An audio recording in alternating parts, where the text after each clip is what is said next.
Is it that we need to be supporting parents more? Or is it that parents need to be doing better? Well, I think that's a pretty hard. Uh, um, I think parents are all doing the best that they can, but there is a real lack of support. You know, you know, if you are having to work 3 jobs to pay rent, it's really hard to show up for your kid when the school calls and says, oh, they have some anger issues today. Well, of course they do. There's like zero resources at hand for them, right? Either parental or otherwise, right? And I think parents are trying to do the best they can, and kids are these are such big like system-wide problems, right? Like I have a kid who's got all kinds of behavior stuff that we've had to struggle with, and I think part of it is his own mental health concerns, but also he's in a school institution that is all over this country that doesn't let him play outside and like learn outside. And, he's expected to sit in a desk and answer questions. And, he's a 7-year-old boy who wants to live an interactive life, right? And we're taking that away from kids, and then we're mad at them when they don't sit still, right? And then they're acting out in school. And so I think that's part of a larger system. And I think parents are trying hard, but, when it feels like we have to keep up with this race all the time, it is really hard to know how to jump off of some of those things. You're right. You're absolutely right in that last part, because it is certainly very hard.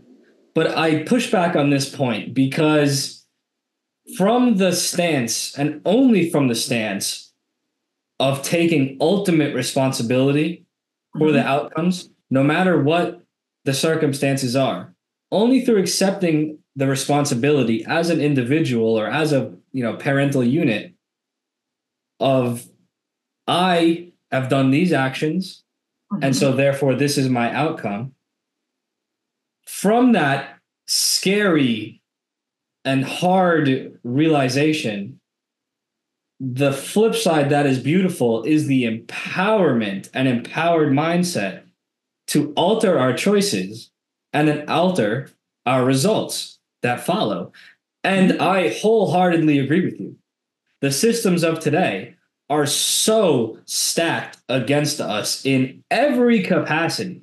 Right. The financial system, the money means nothing. They print it out of thin air. The educational institutions are purporting garbage. The media is purporting garbage. The food and food-like products that are purported are garbage. The healthier stuff does sometimes cost more. So yes, I'm with you. But do we all need to accept responsibility for our outcomes, no matter how the odds are stacked in our favor, in order to ever do something about it? Because to sit around and say there's external solutions or systematic solutions to be implemented, and then all will be well, is that just a pipe dream and a cop-out for people not doing their work? And the biggest point I'll push back on you on, respectfully, is that parents are doing the best they can. Because I think there's a lot of people out there as individuals that are not doing the best that they actually could. They're not fighting the internal fight that they need to be doing to then prepare themselves to operate most effectively and healthily in the external world. There's a lot of people that are avoiding the internal work that they need to do and then avoiding the external struggles because XYZ reasons. They've never been taught. They've never, been introduced to it. Perhaps they have been introduced to the concepts and they're shying away. Perhaps they feel like they don't have time because they are working all these jobs, right? But amongst all these circumstances are also individuals facing those circumstances or worse and then changing. Sure. And then rising up. And so, it's like I'm sure many parents are doing perhaps the best they can in this moment. Mhm. But I also think that's a unfortunately optimistic view on a lot of parents that I think are just utterly failing. What does that make you think of? Um, I mean, of course, there is personal responsibility, right? Like, I am the one here raising my children, right? No one's going to do that for me, nor should they, right? But, when I talk about a village too, I'm talking about,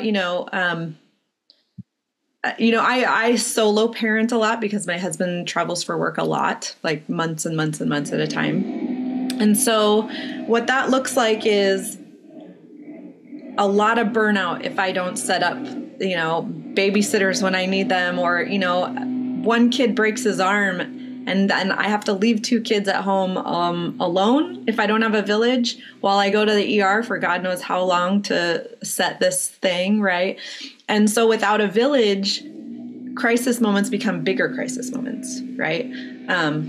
And times where I could have just taken a small break end up being a breaking point because I never got the small break, right? So that's kind of that village conversation, not just like, is there someone else in my house to take the kids because I'm tired of them, right? Right? Or, but it's even in those small moments, right? Or like, please just go play outside with the neighbors, right? We don't have that happening in a lot of places anymore, right?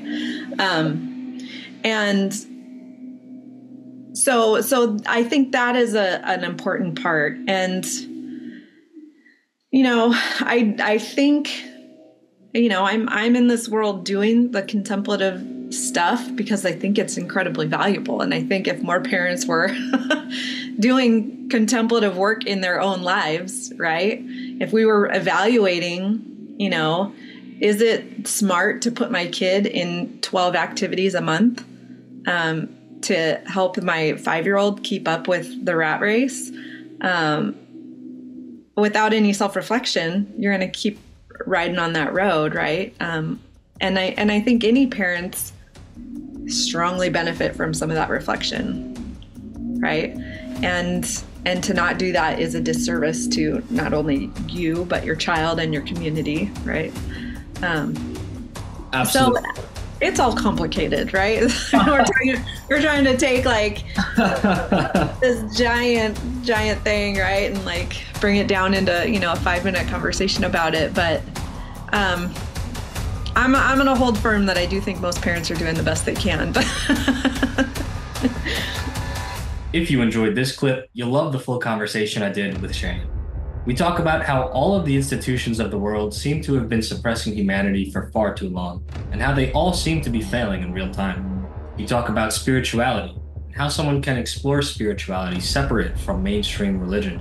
And we talk about what it means to be a conscious contemplator, and the importance of that in navigating this world. So click the link in the description to check it out, and I'll see you over there.